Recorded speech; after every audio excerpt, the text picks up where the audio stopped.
kasi talagang swollen na yung right side ng mukha niya. Sobrang nangangapal na yung labi ko. Yung feeling ko, pero inaantok ako. Gusto ko na ipahinga kasi baka mag-subside siya pag gising ko. Tapos hindi ko na kinakaya yung kate talaga. Pag hindi natin siya dinala sa hospital, pwede siya mag-anaphylactic shock. Pag anaphylactic shock is severe allergic reaction. Worst case scenario is mahirapan siya huminga and then she can stop breathing.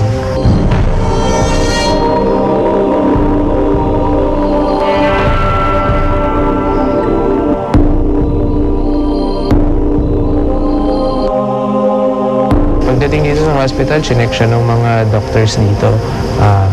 Yung breathing niya, chinek, and then tinignan kung ano yung klase ng mga rashes niya. And then binigyan din siya ng steroid para to help yung katawan niya. Yeah, she can go back as long as ma-clear na siya ng doctors dito. Usually, in a few hours, pagkatapos bigyan ng medicines, i-observe lang naman yun.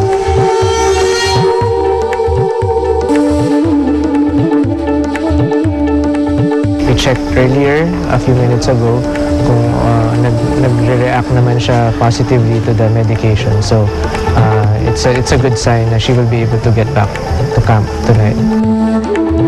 Alam ko yung sarili ko eh. Alam ko na strong pa ako. Alam ko na walang mangyayari sa akin. Kaya patente ako na hindi ako makakauwi. Hindi ako pauwi nito. Rashes lang to. Sabi ko, injection lang kailangan nito.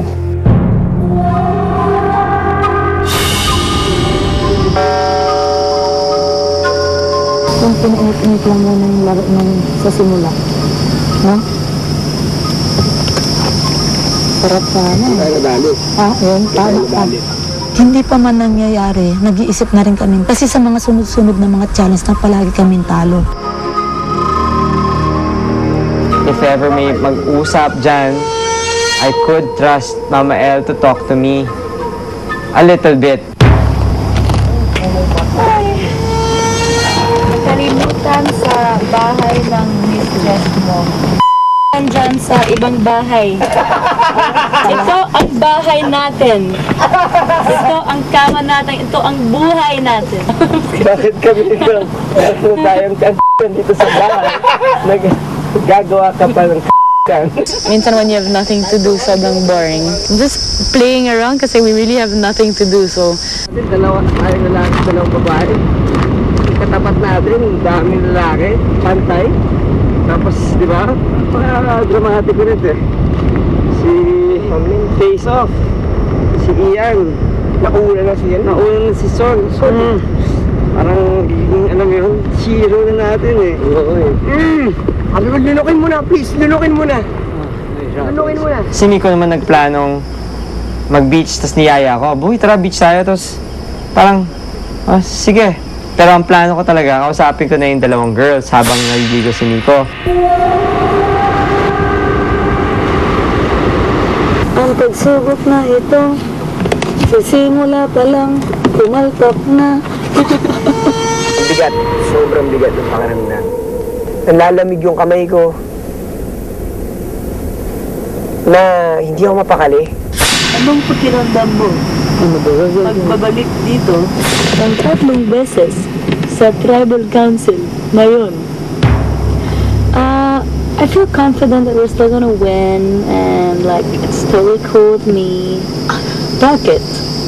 Cause I'm just totally like laughing around and of course every tribal council you think it's your last one. I'm proud though that I went through several tribal councils tapos dito pa ako pero of course it's hard naman. Kunyari si Buhavi ang pinaboto na naman tapos isa lang ay alam na kung saan ko pipiliin. Sino ka sa ating tatlo? Pero I don't think we'll do it twice in a row. Hindi pwede. I think all of us will vote naman. I built my trust with the girls, taking care of them, and somehow a loyalty from Mama El. Baka will be split into 2 groups. We'll mix. Reshuffle? Yeah. Isip ko lang. Okay. At least dyan, maraming conflicts, maraming drama. She said maybe we'll merge kasi the other teams are two of them are 6 or 5 and 6. Tapos we can't compete 3 against 6. And they can't set out 3 naman. So they were saying we'll be mixed in the other 2 teams. Pero I was feeling that they would shuffle us again.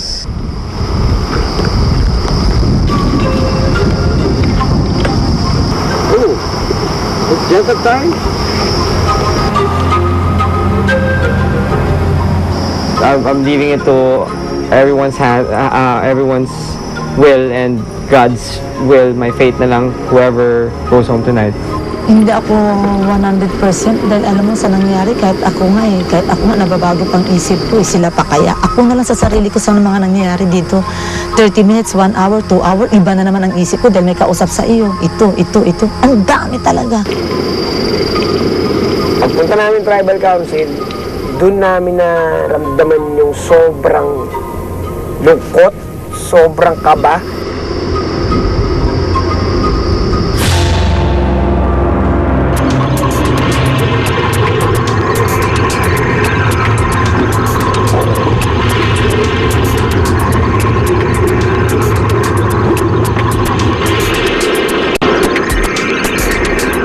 Pagdating ko sa bahay, nakakatawa kasi inabutan ko may fire, 2.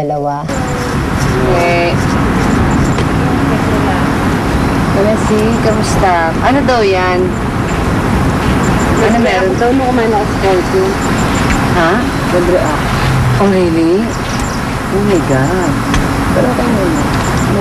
How do you feel now?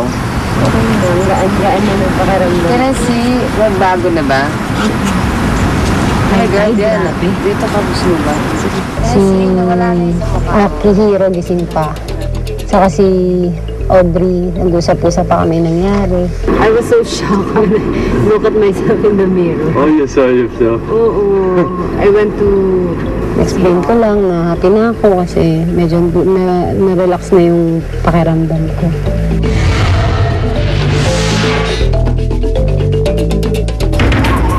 Susunod sa Survivor Philippines.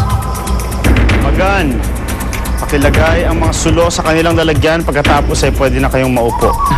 Mukhang nagiging tambayan nyo na itong Tribal Council. Kayo na lang lagi ang aking nakikita dito.